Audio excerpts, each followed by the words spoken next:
Hello and welcome to the JB&M Sports Fanatic channel. Thank you for joining me for this video. And the Cowboys have added another receiver to an already stacked receiving group, and that is receiver Johnnie Dixon from The Ohio State University.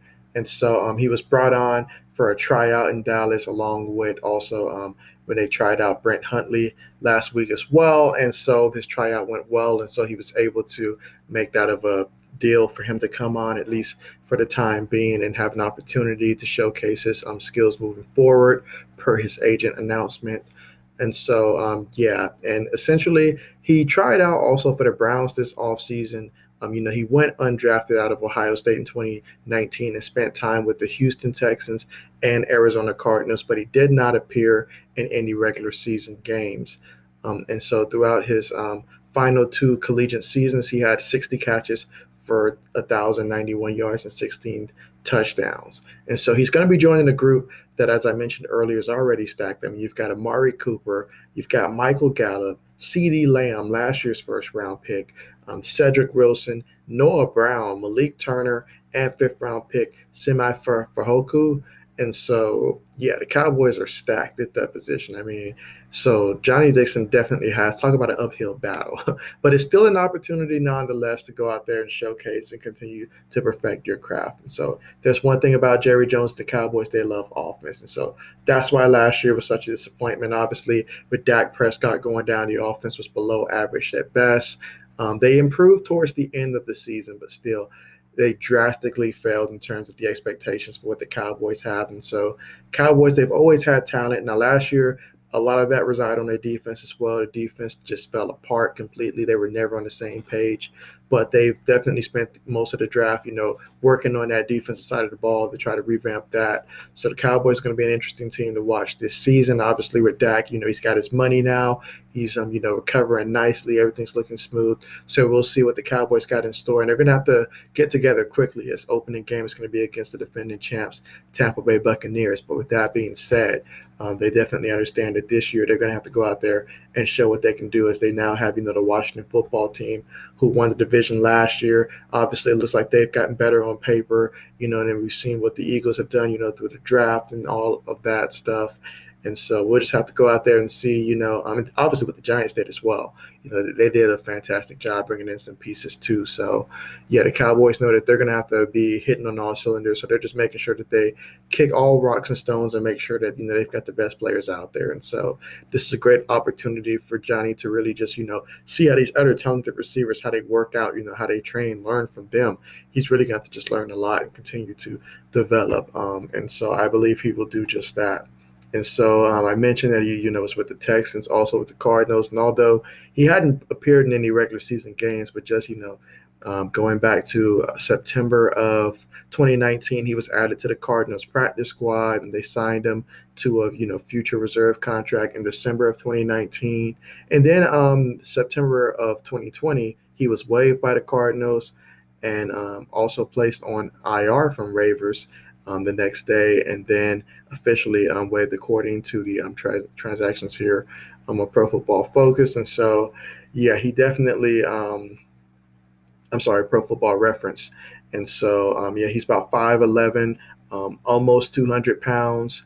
And so, and when you look back on his time at Ohio State, and so there's a couple, things that stood out about him, but I'll just talk about the statistical standpoint first. And so, obviously, in his first year, didn't get much playing time as a freshman. His red shirt in 2014, but then 2015, as a red shirt freshman, he only had one reception for 29 yards. And then fast forward to his sophomore red shirt, sophomore year basically. And so, 6 receptions, 26 yards there. And then, in 2017, that he has 18 receptions for 422 yards. That's a lot of yards after catch there. Matter of fact, that's 23.4 yards per catch there, and also on top of that, 8 receiving touchdowns.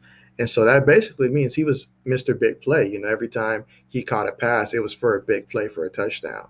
And in 2018, he got to suit up for, 13 games there, had 42 receptions and 669 yards and averaging 15.9 yards a catch and 8 touchdowns again. So that means he is a tremendous, in terms of, making plays after the catch and getting in the end zone. And so that is fantastic, bodes well for him. And so coming out, like just at his draft profile, an overview of what he could bring to the table. They say when it comes to his routes, he has terrific separation and quickness, and vertical cuts are fluid.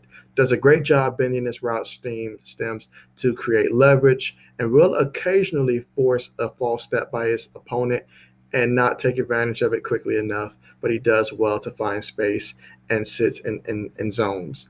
And when it comes to his hands, say he has soft hands and reliable hands, capable of handling balls thrown with pace, and extends and snags the football firmly in any direction. So he's not someone that's like a body type catcher, but rather he has good hand-eye coordination. He's able to catch the ball away from his body as well. When it comes to his ball skills, generally showcases good tracking skills down the field, but he isn't immune to occasionally misplaying the ball.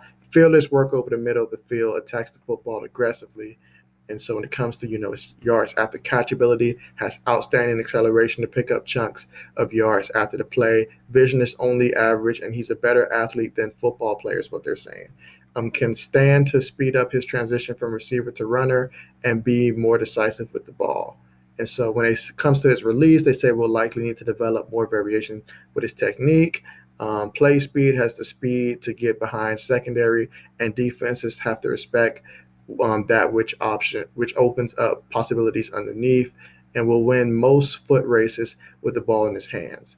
And so, yeah, that goes to show that obviously, there's a lot that he still has to continue to work on, but he has a lot of stuff to work with. And so they're talking about his worst trait. Just to point out a negative, I guess you can say. They're saying his worst trait right now is his technique as a route runner, but that's something that he can definitely, improve upon. He was a highly regarded recruit coming out of Ohio State, but it took some time for him to be able to make some plays, but when he was making plays that through those last 2 years, it resulted in some touchdowns.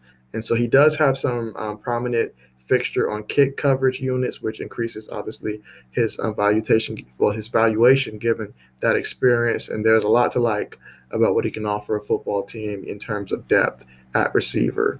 So definitely, Johnny's a very interesting prospect, and how the Cowboys, they love receivers, big play receivers. And so we'll see how this, works out for Johnny moving forward. But with that being said, thank you so much for joining me for this video. Hope you enjoyed it. And as always, as more news continues to drop, you can be sure to find it here. So thanks again for watching,